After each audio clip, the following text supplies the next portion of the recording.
juice friends out there. You know what? I bought a lot of salmon here. Salmon with bones. Ang gagawin ko dito, ikakrunchy ko siya para kahit yung buto makain. Yan, nahugasan ko na yan ng gusto. Titimplahin ko siya ng asin at saka pepper.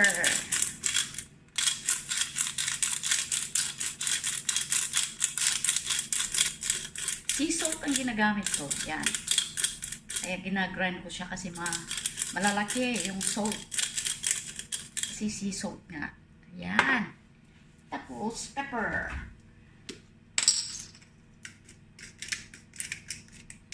Para malasa siya.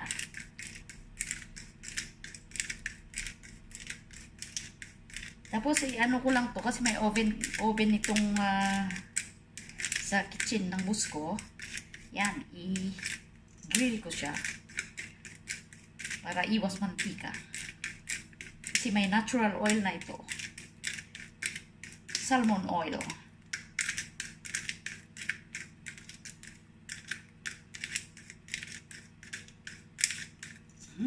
Nadamihan ko ng pepper. Pepper is good for the health. Yan. Next is, lalagyan ko siya ng lemon juice para paalis sa langsa ng isda. Mga isda, malangsa. Yan. Kaya kung hindi ginger, lemon.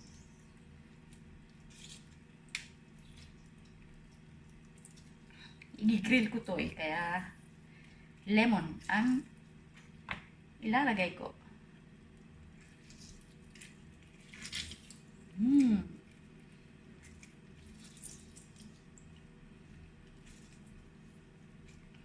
Mag-experiment ako. I-crunchy ko yung buto.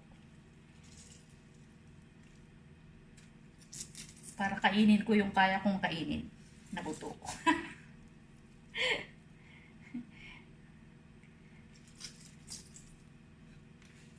Diba? Ang pusa mahaba ang buhay dahil halos ang kinakain buto ng isda.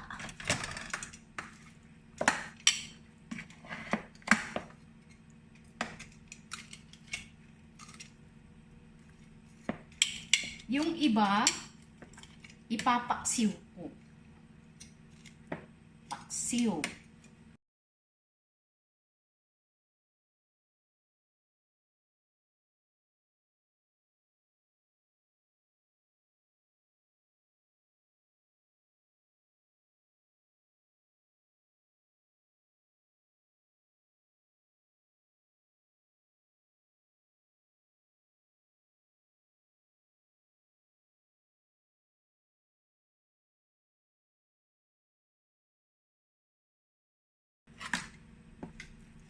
Papaksiw ko yung malaman na part.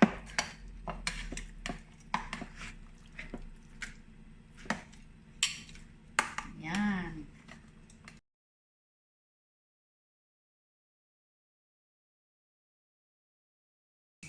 Ito na muna ang aking i-grill. Kasi mag-experiment ako.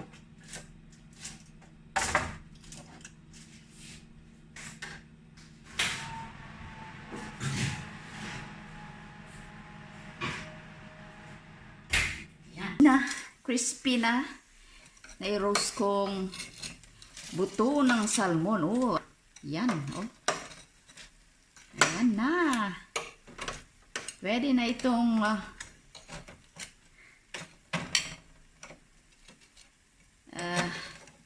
gawin na snack.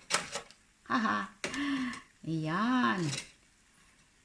This is rich in calcium. Kasi pwedeng kainin yung buto.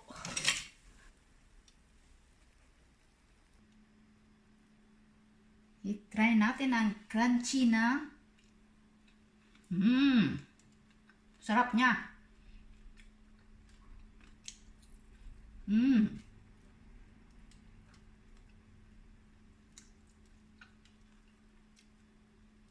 Masarap.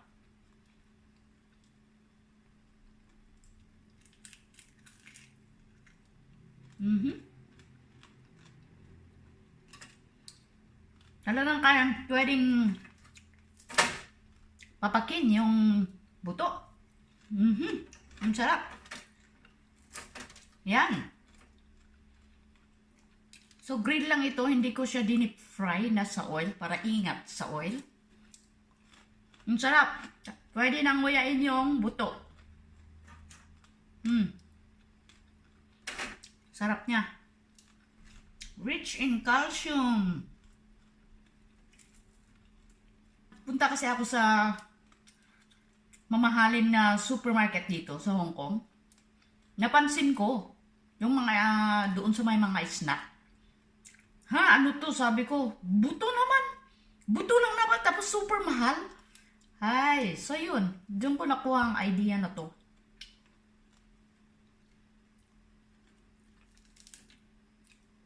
Na pwede palang gawing snack ang buto ng isda. Pwede na rin ulam to. Diba? Yan oh. Kinakain ko na yung buto. Yan oh.